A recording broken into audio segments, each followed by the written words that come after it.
Hello বন্ধুরা, আজ আমরা শিখতে চলেছি ক্লাস 12-এর আরেকটি ইম্পর্টেন্ট জায়গা, সেটা হচ্ছে ওহমস ল। যেটা অনেক ছোটোবেলা থেকেই সবাই পড়ে আসছে এবং যেটা সিবিএসসির খুবই পছন্দের একটি জায়গা। তো ওহমস ল আমরা জানি যে ওহমস ল যেটা আমরা স্টেটমেন্টটা লিখব, অ্যাকর্ডিং টু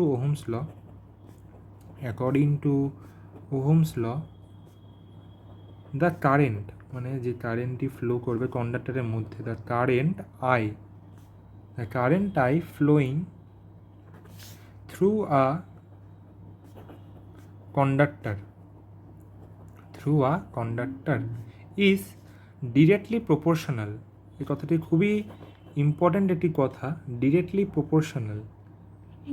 এই কথাটা আমাদের মেনশন করতে হবে, directly proportional to the potential difference applied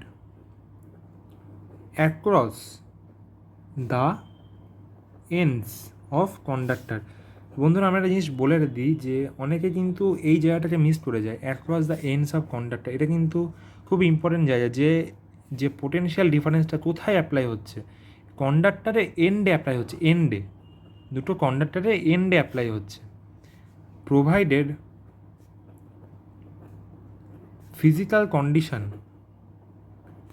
physical condition যেমন টেম্পারেচার, প্রেশার,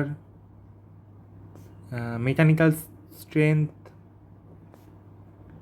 এই সবই কনস্ট্যান্ট থাকবে, আর কেপ্ট কনস্ট্যান্ট। এটাই হচ্ছে ওহমস লয়ের ডেফিনেশন, বা যেটা আপনারা বলেন ল। তো মানে কি জানতে পারছি, the current I flowing through the conductor is directly proportional to the potential difference, মানে I proportional V বা V proportional I। এবার কনস্ট্যান্ট আর আমরা ধরবো, তাহলে V ইকুয়াল টু IR, যেটা আমাদের ওহমস ল জেনে থাকি।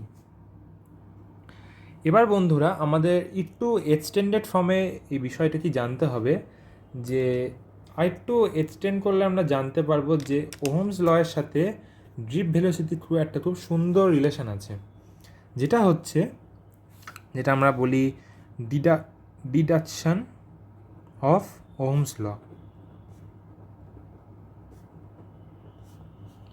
ডিডাকশন অফ ওহমস লতে আমরা জানতে পারি যে আমরা আগেই জেনেছিলাম যে I equal to NEA into velocity বা ড্রিপ ভেলোসিটি।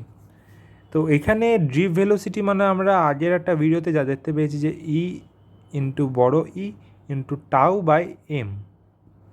আচ্ছা, এখানে ইলেকট্রিক ফিল্ড মানে আমি বলে দিই V/L, নর্মাল যে এক্সপ্রেশন থাকে আমাদের V/L সেটাই থাকবে। তার সাথে আমরা দেখে নেব যে তাহলে এক্সপ্রেশন কী দাঁড়াচ্ছে, VD equal to E into V into tau by ML।